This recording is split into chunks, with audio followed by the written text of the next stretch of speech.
100% આવશે, કારણ કે જે સાચું છે એ ક્યાંય જવાનું નથી. સત્ય જે છે એ તો પહાડ પર જઈને પણ પોકારે છે. અને આપણું જે લોકસંગીત છે, આપણા લોકસંગીતમાં વાત કરી દે છે. આપણું લોકસંગીત ગાતા ગાતા તમને કહી દે, વાત કરી દે.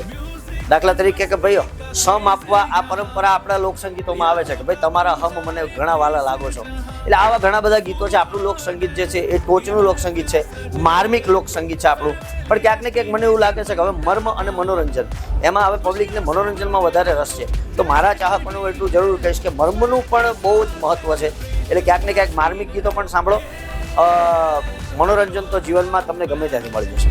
મારી ઉપર ક્યાંક ને ક્યાંક ભગવતી અને મારા મા બાપના આશીર્વાદ છે કે હું ક્યારેય ચોપડી લઈને બેસતો નથી સ્ટેજ ઉપર. ક્યારે પણ હું કોઈ ચોપડી કે એવું લઈને જતો નથી સ્ટેજ ઉપર. જે કંઈ આવે છે ખોપડીમાંથી આવે છે, ચોપડી નથી આવતી.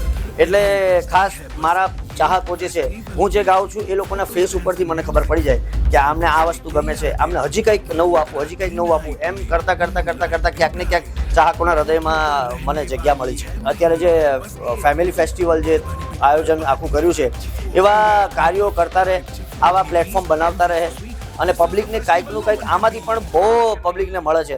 અને વડોદરા એક સંસ્કારી નગરી છે અને એ સંસ્કારી નગરીને રિયલમાં સંસ્કારી નગરી કે આમાં સંગીત કેટલું છે, એટલે વડોદરાની જે ભૂમિ છે એને ક્યાંક ને ક્યાંક ટોચ પર લઈ જવાનું કામ આવા ફેમિલી ફેસ્ટિવલ દ્વારા લોકસત્તા જનસત્તા કરી રહ્યું છે. ત્યારે એક કલાકાર તરીકે અને એક ગુજરાતી તરીકે લોકસત્તા જનસત્તાનો હંમેશા મારા તરફથી સપોર્ટ રહેશે.